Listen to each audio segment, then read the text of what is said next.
I was standing in the hallway, dripping wet from the rain, clutching a small paper bag with a brand new pair of sneakers inside. They weren't flashy, just simple, sturdy black ones with Velcro straps because Liam still struggled with shoelaces. He was 7, growing fast, and his old ones had holes at the toes. He'd tried stuffing tissues in them for weeks to avoid asking me for new ones. The second I opened the door to my parents' house, I regretted it. "You're late!" Mom snapped from the kitchen, not even looking at me. Dad looked over his newspaper with a sour face. "You better not have forgotten the envelope." I swallowed. My clothes were soaked. My fingers were cold, but the bag in my hand felt heavier than anything I'd ever carried. Please subscribe to our channel and tell us in comments, from where are you watching this video? I didn't bring the envelope, I said quietly. Silence. The kind that makes your stomach knot. Mom came around the corner slowly, wiping her hands on a towel. She looked at the bag. "What's that?" I didn't want to answer. "What is that?" she barked, grabbing the bag out of my hands. When she saw the shoes, her face twisted like she'd just seen something disgusting. "You bought shoes?" she hissed. "For Liam," I said. "He needed them, his old pair." "You selfish little brat," she screamed, flinging the bag across the room.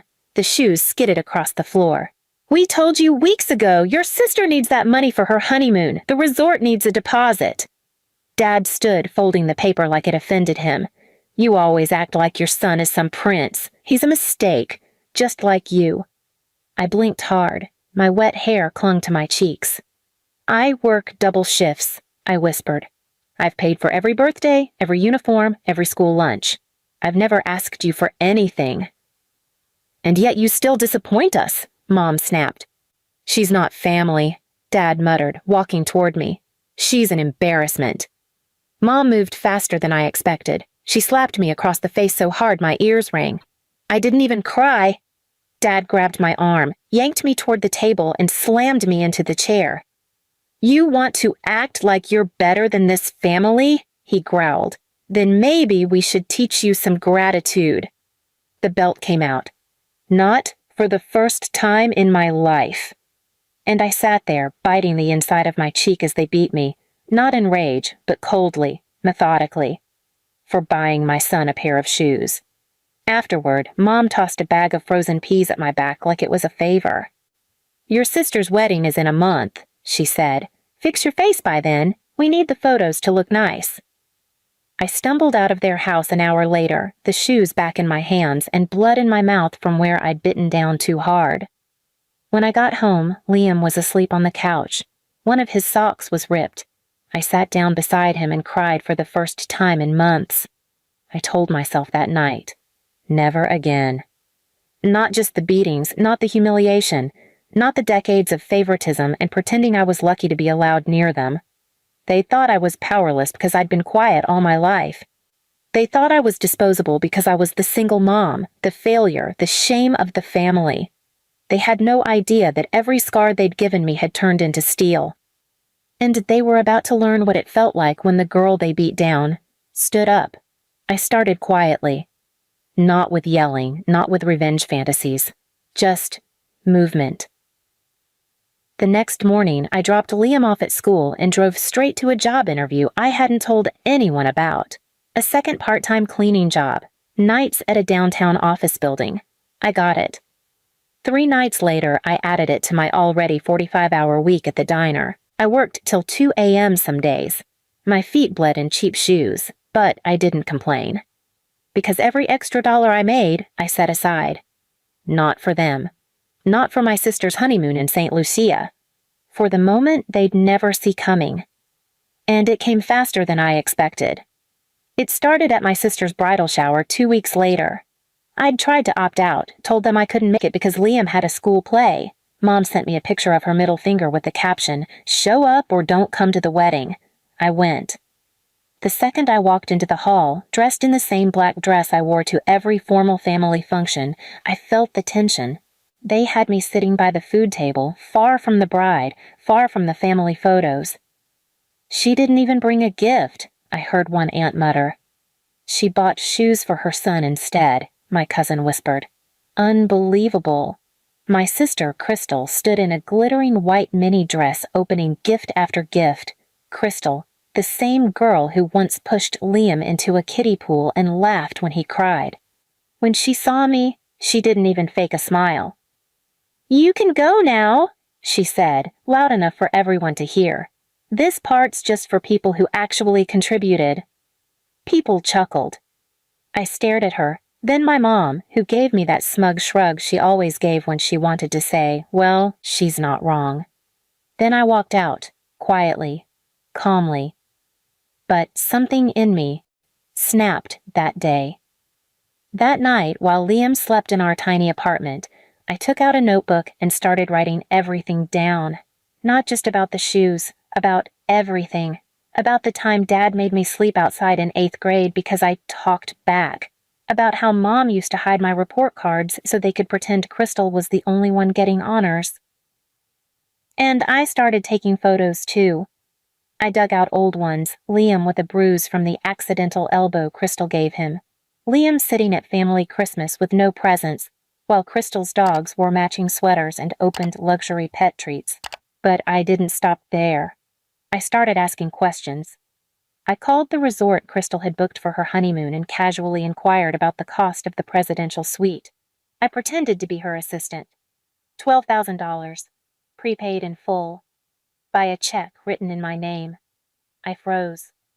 They'd forged my account info. I hung up, hands trembling.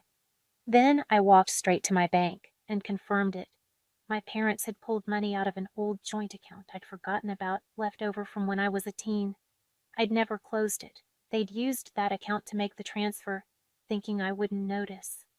The bank said there was no recourse unless I filed a legal complaint. And that was the moment I stopped being scared. I filed it, quietly, anonymously for now. And then I made one more call, to an old friend named Ben who worked at a small investigative podcast in the city. We'd lost touch years ago, but I'd once helped him cover a cheating scandal in his high school. I sent him the notebook, the photos, the forged bank activity, everything. And I asked him not to say my name. He called back 2 days later. "Are you sure?" he asked. "Because this is explosive." "I'm sure," I said. "But I want them to feel it. Not just lose something. I want the world they care about to collapse." He understood. He always did. 1 week later, the episode dropped. A generic title, The Cost of Favoritism. When parents choose one child over the other. No names, no direct details. But enough. Enough for anyone in our town to recognize them. The story blew up locally. People started whispering at church. At the golf club. My dad's face showed up in a blurred-out photo on a town Facebook group. Then came the fundraiser. You see, my parents had built their whole reputation on being charitable, generous, involved in every local event, so the town had trusted them to organize a huge summer charity banquet. But this time, when they showed up at the venue, the board chair pulled them aside. "You've been removed," he said. "We're conducting an audit. Your names are toxic right now." Dad went red. Mom tried to protest. "This is slander! Someone's framing us!" No one cared. The whispers had turned to distance. Their friends stopped returning their calls. Their golf club reconsidered their membership. Crystal lost a brand sponsorship she was supposed to get from a local boutique for her honeymoon blog launch. She cried on Instagram, begging followers to stop sending her hate mail. Please subscribe to our channel and tell us in comments from where are you watching this video? I didn't say a word. Not one. I just kept showing up to work. Smiling, living, watching. Until the week before her wedding. I received an invitation in the mail. Not addressed to me, addressed to Liam. Inside was a note. "He can come if you stay away. Your presence would make it uncomfortable for the real family." I sat at the table with Liam as he looked at it.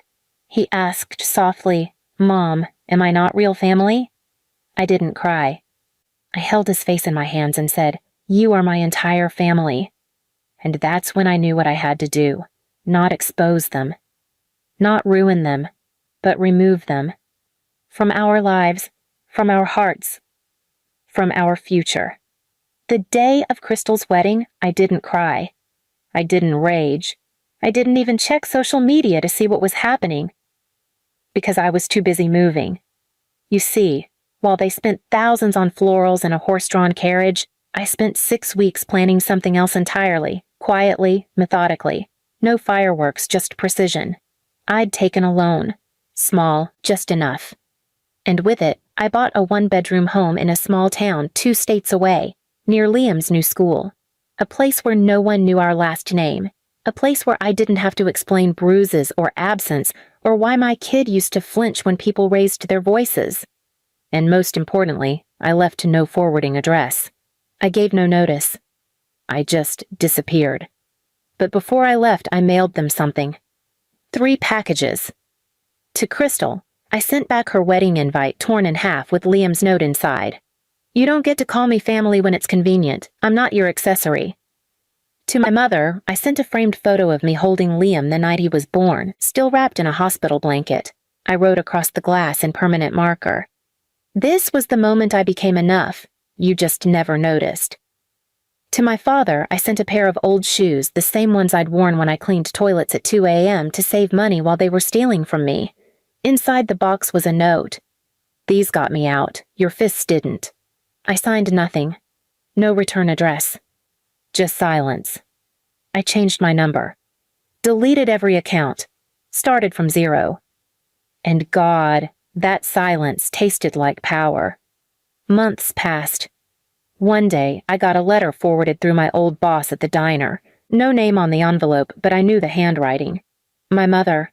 The note inside read, "You're cruel. We lost everything. We lost you. You got what you wanted. Are you proud?" I didn't respond. I didn't need to. Because revenge isn't always public. Sometimes it's knowing they have to sit in a house they can't afford anymore. Among neighbors who pretend not to see them. With a daughter who can't get brand deals and a wedding video no one watches. Knowing that the one they called the disappointment left first and never looked back. And the real kicker? I didn't just leave them behind. I replaced them. In our new town, I found a second family. Liam's teacher, who stayed late to help him read. My neighbor, Miss Rowe, who taught him how to garden. A single dad down the road who brought us soup when Liam had the flu. People who didn't care that I wasn't rich. Or pretty.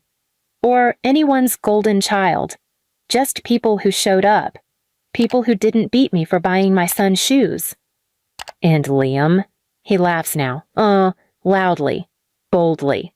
Without looking over his shoulder. He lost a tooth the natural way this time, playing basketball and grinning with blood on his lip. And when I asked if it hurt, he smiled. Nope, this one's just part of growing up. I smiled back. Because that's the difference. Growing pains versus pain inflicted. I left the people who hurt us behind. And I didn't ruin them with drama. I ruined them with distance. With success. With a life that didn't include their names. And the truth? That's what crushed them most. Not being humiliated. Not being arrested. Not being exposed. Just being irrelevant. Forgotten. Exactly how they treated me. Exactly what they taught me. And now, my son wears his new shoes. And I wear peace. Both fit us just fine.